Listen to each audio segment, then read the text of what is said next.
Reading with your kids.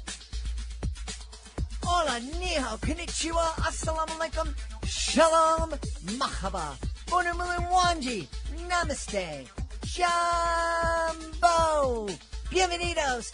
Hi, my name is Jedley, and this is the Reading with Your Kids podcast, an iHeartRadio Best Kids and Family Podcast Award nominee.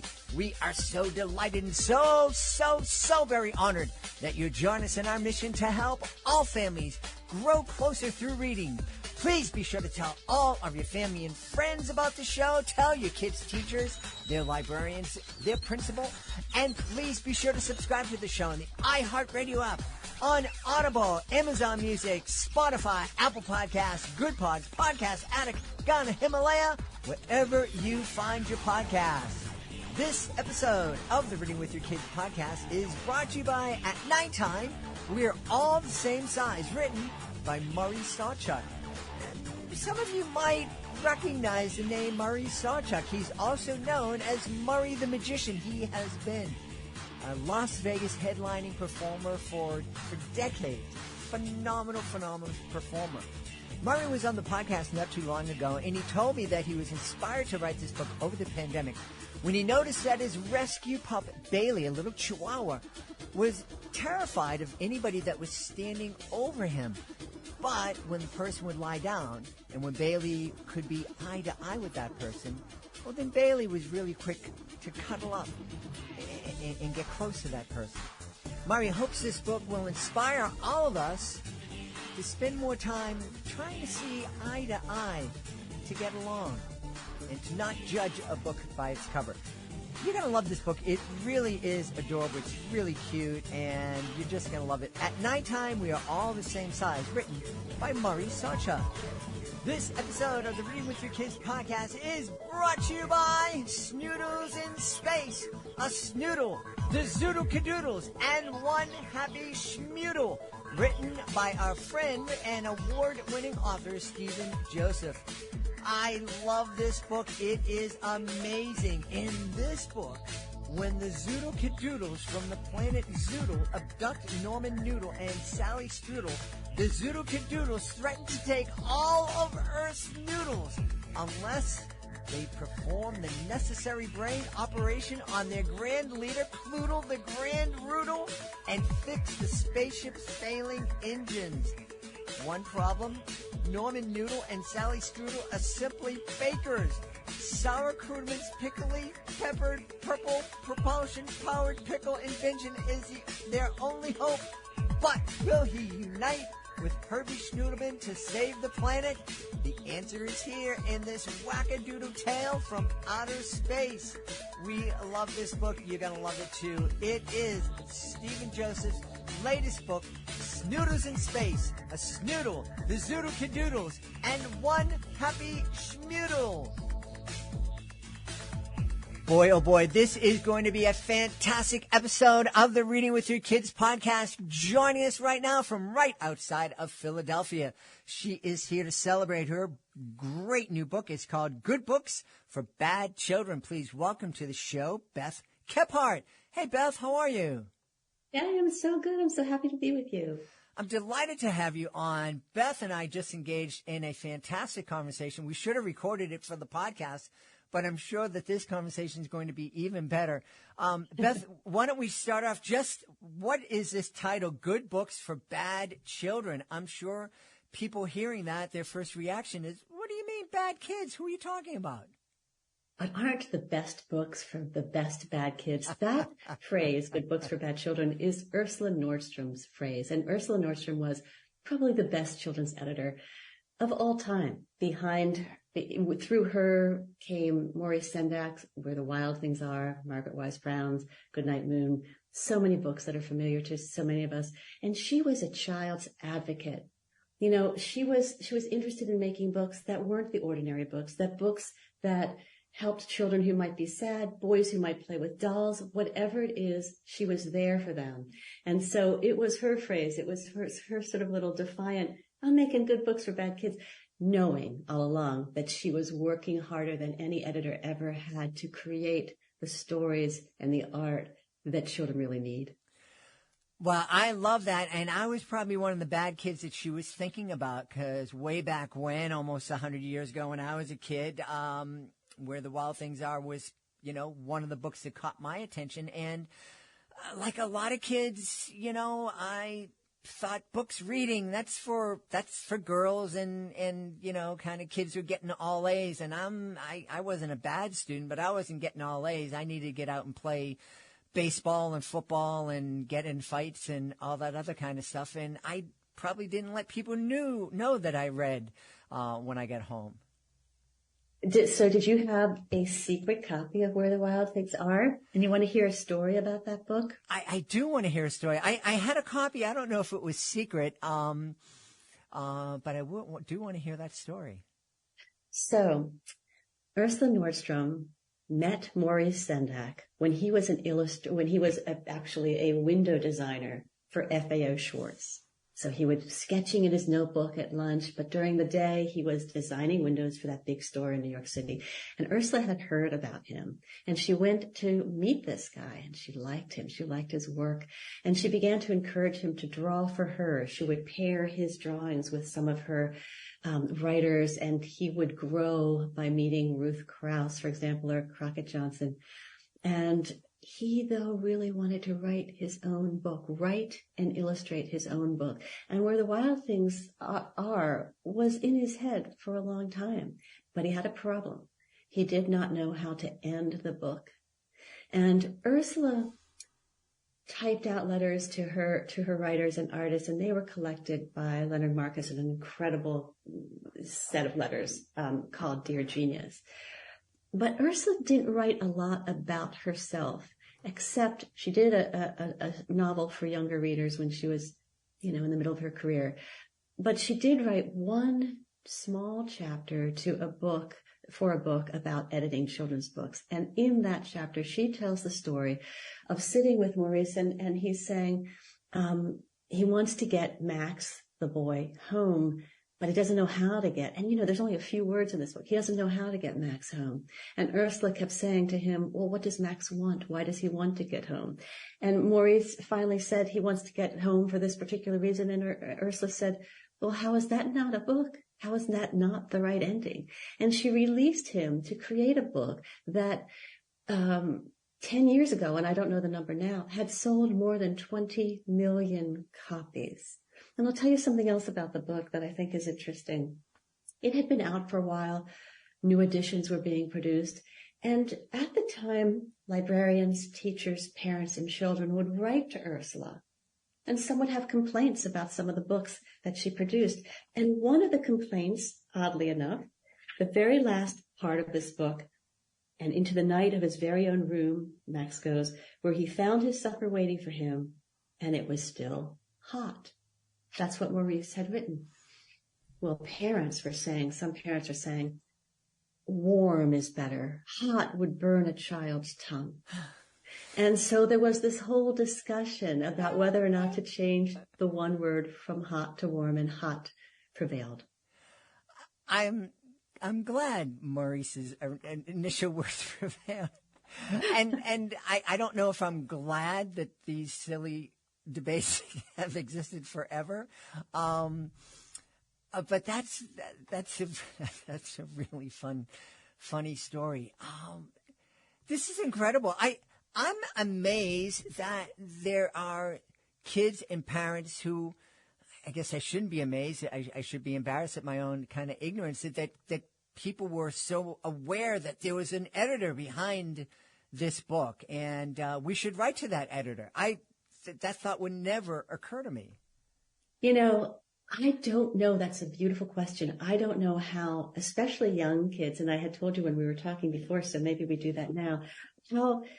I'll do two things.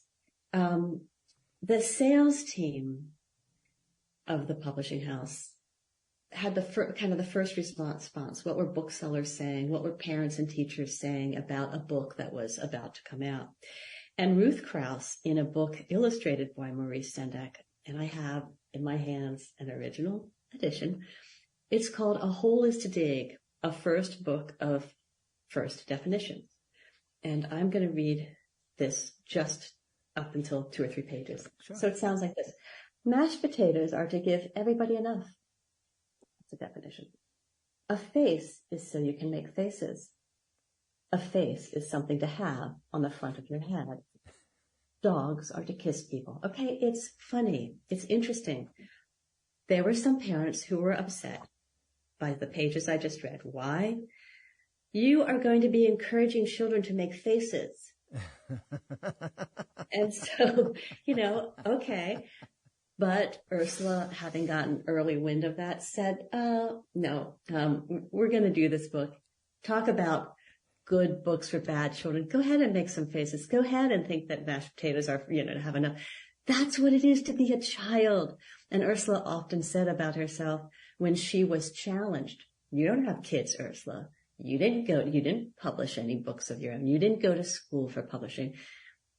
How do you're not a librarian, you're not a teacher. How do you get to be in charge of what books get published? And she would say, I am a former child and I never forgot what that was, to be a child. And that is what Ursula brought to this most of all is, yeah, a kid's going to have fun reading this book of definitions. Yeah, a kid is going to have fun going on this wild adventure. But you talked about, and I had mentioned this before, so I want to read it. Sometimes in this book of letters, we do encounter Ursula. Most of this book, again, Dear Genius, The Letters of Ursula Nordstrom, which was edited by Leonard Marcus, an enormous contribution to literature. My book is all broken. So many people I know have this book. But to a school child in February 16th, 1973, here's Ursula writing to an unnamed child about Charlotte's Web.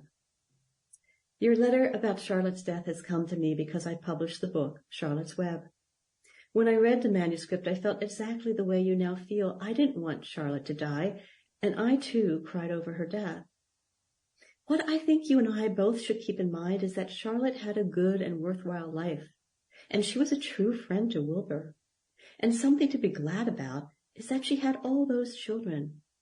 And I think the author knows that in due course, a spider such as Charlotte does die, but her children live, and so will her children's children.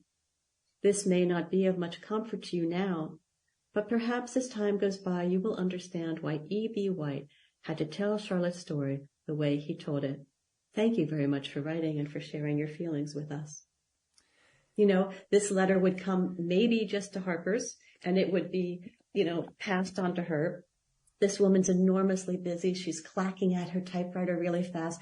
Her father was, like a famous actor. Her mother was an opera singer. They divorced when she was 7. But she grew up an only child, quite aware of theatrics. Her father would perform books for her when she was young. So her typing itself, the physicality of her typing was theatric. She'd be going really fast and then not stopping to fix typos or mistakes, just going.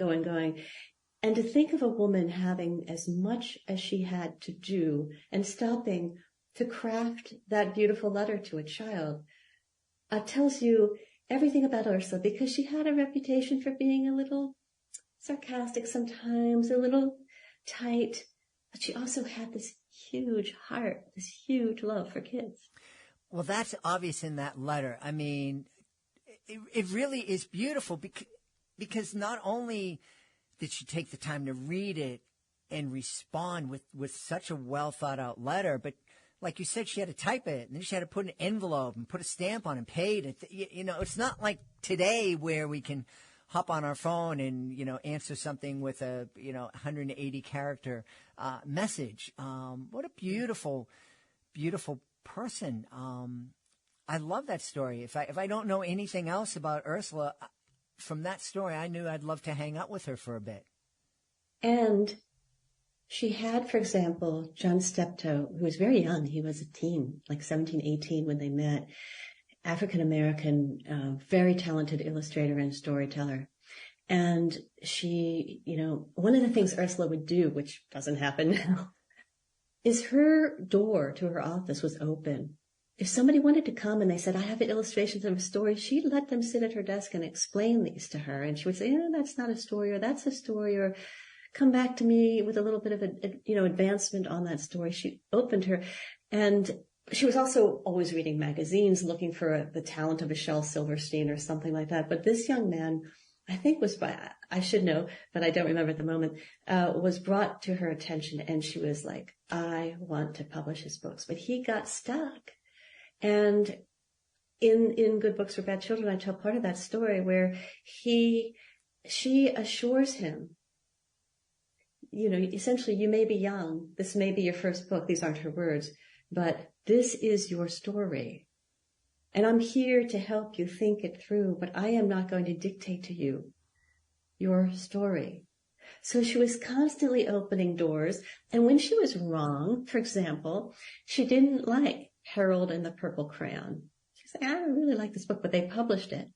And then later she writes an apology letter to its creator and says, I was wrong. I was wrong about Harold and the Purple, and I regret sending you that early letter. So she was, I don't think, she was bristling and in her tone sometimes. And there are so many different stories about people who knew her. And I wouldn't say she was tender and sweet, but she was forceful and yet because she had a strong and good purpose, she drove her work and her life toward doing good. Well, I think a lot of people who may come off as blunt or tough, those are the people when they are able, and they do very often, but not in very public ways, when they open themselves up and show their heart, that's real tenderness and love, and it really makes a huge difference. I've been blessed to have a couple of those people in my life, and what a gift they've been to me, and I'm sure Ursula was that kind of gift to so many authors and illustrators. And she had an unlikely ascent to being an editor. After her parents' divorce, she was sent on a train to boarding school. She was lonely. She was funny, but she was lonely. And then she was sent to another school, didn't do so well in a class or two, and wanted to go to college. And there are differing stories about this, but I have interviews with people who have said that what she really wanted to be was a social worker because she wanted, she told different stories about herself in different ways, but she did say at one point that she wanted to have been a social worker, but her mother said, I don't have money to send you to college. And so, here's Ursula. She knows she likes books. She ends up in a textbook department of Harper. It's really dull. And she becomes a friend to the woman who's in charge of children's books, and therefore is gifted the opportunity, becomes her assistant, gets to know very famous people like Laura Ingalls, and begins to build her own idea about what books for kids should be. So I think Louise, I think her boss was maybe a mentor to her. I think some of these brilliant people she worked with, like Sendak and Brown and others, also in a way taught her, but in so many ways she's a self-taught genius. Mm-hmm. Mm-hmm. I'm kind of glad that she didn't go to social work school, because I actually think that she's had a bigger impact on the lives of more kids than she ever would have had as a social worker. Absolutely. And, like Harriet the Spy for older children was one of her books. And the people that she drew around her also had interesting personal lives, and she was very embracing of that.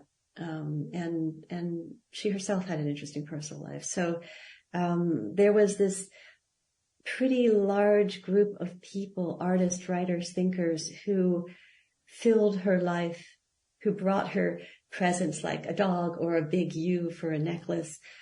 And one day, and that's in the book too, some of them get together to throw her a party. It's like the Ursula Nordstrom Day party, and people sent telegrams and everything in that filled her desk, flowers and telegrams and notes. And because I always thought when I was reading about her that I hoped she knew how loved she was. Yeah, I think she did. I hope so too. What do you want kids? Because I'm just getting this brief introduction to Ursula. I mean, she is inspiring me. What do you hope kids will take away about Ursula from reading good books for bad children? I was in Lewis, Delaware over the weekend at the really well-done History Book Festival, and I was with a group of children, 220 K through 5, all sitting on the floor in a gym, children who are, many of them were given they were all given the Ursula Nordstrom book, and many of them, it was their first book that they owned. So that's pretty cool. But I started by asking the children, what is a book? How is a book made?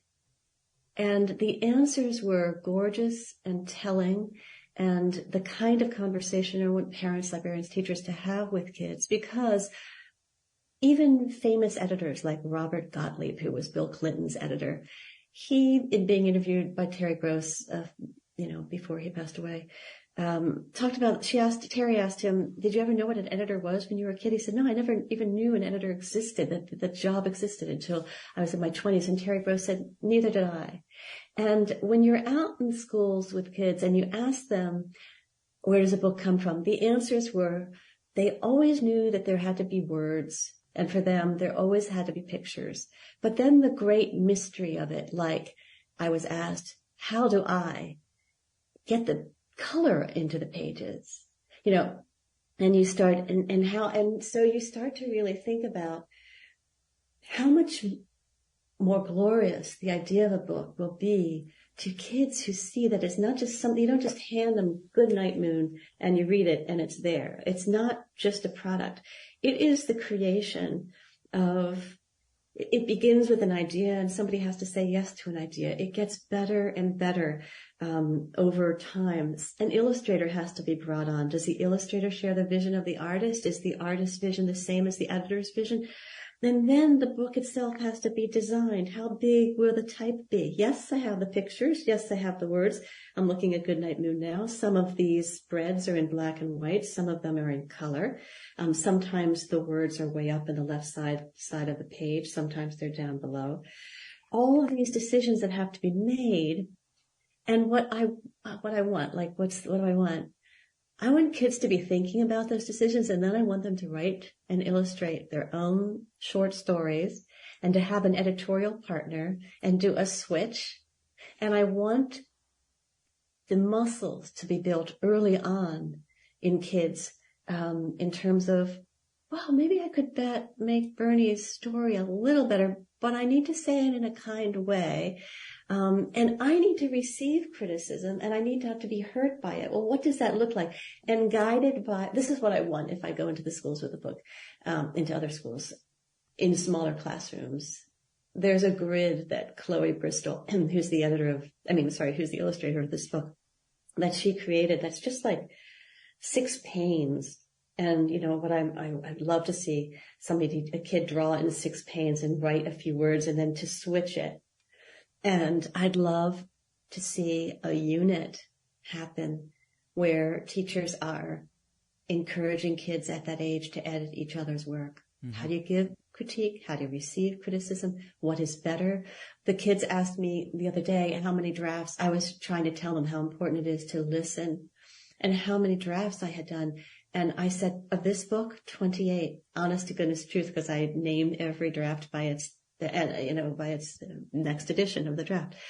The kids were screaming, no, that's terrible. And the kid, I would ask while I was reading the book out loud, what's the face of Ursula right now? And this one little girl kept saying, miserable. And then this girl shouts louder than, that's miserable, And I said, no, because you're having a conversation with someone and you both care about the same thing. Mm-hmm.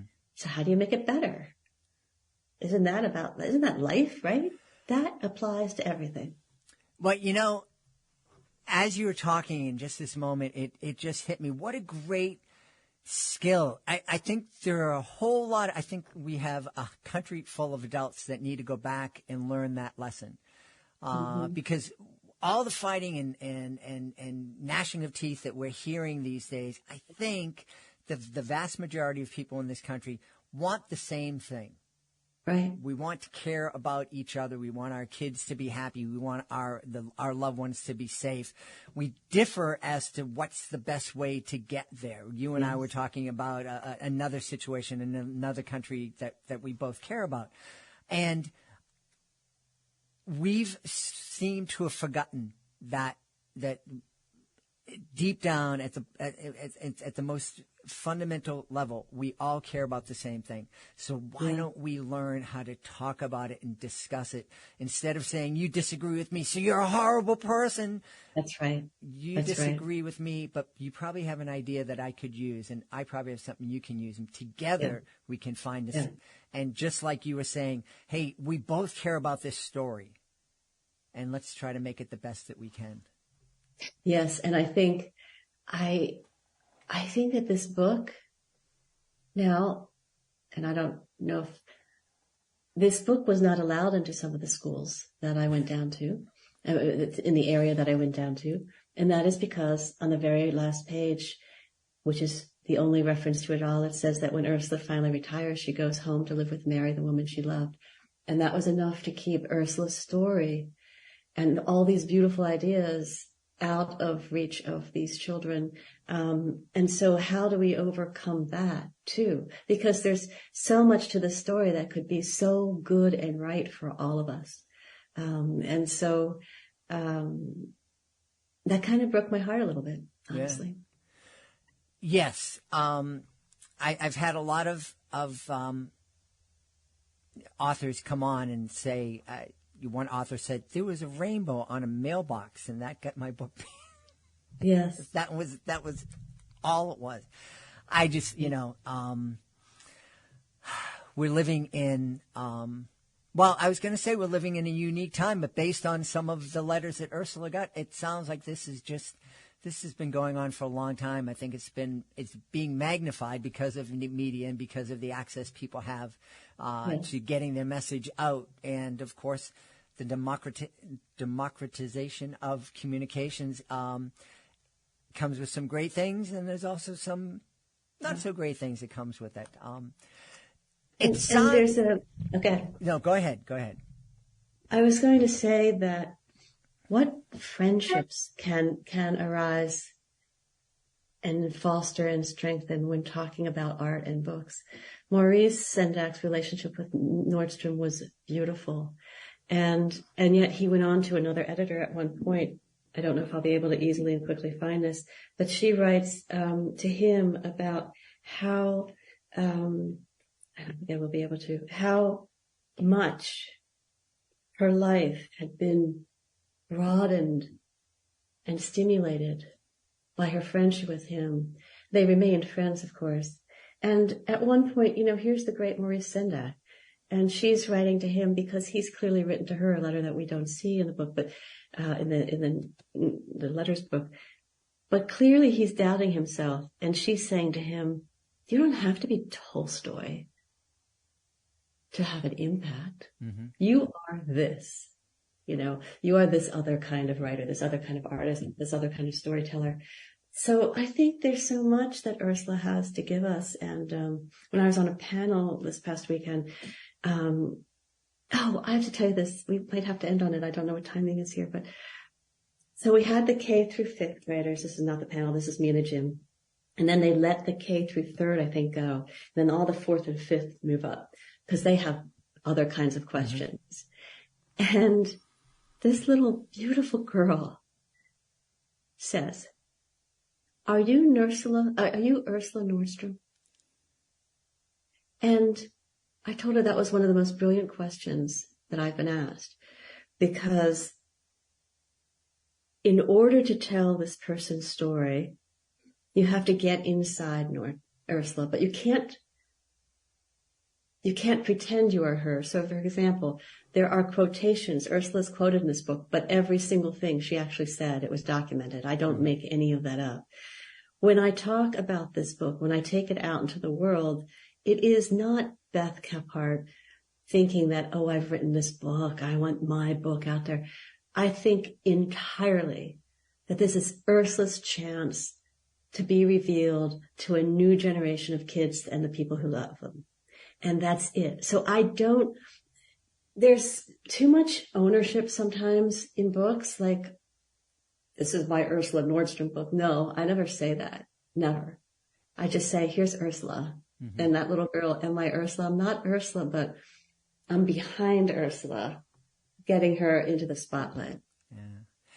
I'm curious, while you were writing this book and writing all 28 different drafts of the book, did you ever feel Ursula kind of looking over your shoulder, maybe whispering in your ear, no, put a comma there, don't take that out? Well, I had a different idea for the book when I first started working on it, and for reasons that we won't go into, I couldn't do it. But I initially wanted the book to just be about the friendship between Ursula and Maurice Sendak. And during that period of time, and of course that becomes sort of the heart in the middle of this book, we build up to it and we go away, but there's more of the, arc of Ursula's life in the book. But during that time, I very much felt that I was being guided by her. Mm-hmm. And also in the opening pages of the book, I was so lucky. I'm going to find this, it's right on top actually, lucky for me.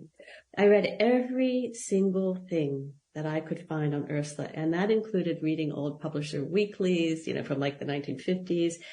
And then I found this one paragraph, which I hadn't seen anywhere, and it's Ursula. She's being interviewed. She was a consultant at Harper Junior Books at the time, and she writes, "My father was a very charismatic man, an actorish kind of man, in fact, a well-known actor at the time. My parents were going through a nasty divorce. I was 7, and my father would come and take me up to the den and read me things way above my head, lots of Dickens, Nicholas Nickleby, and David Copperfield. He would act out the parts, and he was always saying, 'You must know books, learn books, love books.' I loved it. I was getting all this attention. And so that's how I got started. Books were the beautiful part of my childhood." I spent so much time just imagining myself as Ursula, listening to parents fighting, father's going to leave, which broke her heart, and yet imagining, at the end of the day or something, her father with his voice came up and read these adult stories to her. And there too, I felt very much in Ursula's company. Wow. That's beautiful. I'm really so happy that you've developed this friendship with Ursula through writing this story. It's obvious that you hold her, that she has a very special place in your heart. And I'm so grateful that you've created good books for bad children so that they can get to know Ursula and we can get to know Ursula too. Thank you. This has been the best conversation. I really appreciate it. I've really enjoyed talking to you. I have loved speaking to you too. I want everybody to know where they can go to find out more about Good Books for Bad Children and also more about you. Oh, wow. I wasn't prepared for that. Well, Good Books for Bad Children is a publication of Anne Schwartz Books, which is Random House. So I would imagine just Googling the name of the book and going to Random House, you can find out more. And about me, I guess BethKephartBooks.com, although most of what is there is my work for adults. I teach and write memoir and odd books. I have an adult book coming out in a few weeks now, called My Life in Paper, Adventures in Ephemera. And it is about the way paper holds our lives and dissipates our lives. It's a memoir and essays with a really interesting historical figure at the heart. And so I guess, and then I have a website where I make handmade books and I showcase that. I do that with my husband. I guess I'm not really good at marketing myself because I should have a site that is all about this. But really, I just get really involved in making the books and sharing them with kids. And I'm not slick that way. I have too many websites and, all this other stuff going on. Well, that main website, I think, is a great place for people to start. And we're so happy that you were joining us today to get them started on that journey. Thank you. We've had a great time speaking to the author of Good Books for Bad Children, Beth Kephart. Beth, thanks so much for being with us. Thank you, and safe travels. We hope you've enjoyed this episode of the Reading with Your Kids podcast and will join us for the next exciting episode of the show. We are so grateful that you're part of our beautiful Reading with Your Kids family. We'd love for you to connect with us on social media, facebook.com/readingwithyourkids, at Reading with Your Kids on Instagram, at Jedley Magic on Twitter. If you are on LinkedIn, please connect with Jed Doherty. We also have a Reading with Your Kids page on LinkedIn. We would love for you to visit our website, readingwithyourkids.com. Authors, click on the Authors Click Here button to find out how you can be a guest here in the show and find out how we can help you celebrate your book with the world. And also, parents, please be sure to visit readingwithyourkids.com to download our free online magazine. Hey, we want to thank the folks who made today's show so wonderful. Of course, we want to start by thanking our amazing guest. I also want to thank my team, Fatima Khan, Rory Grady, Chris Doherty, Ann O'Leary, Soji Franklin. I want to thank my beautiful wife for all the support she gives me. Most of all, we all want to thank you. Thank you so much for taking the time to join us today. And thank you so much for taking the time to make the world a better place by reading with your kids. I'll be looking for you in the next edition of the Reading with Your Kids podcast.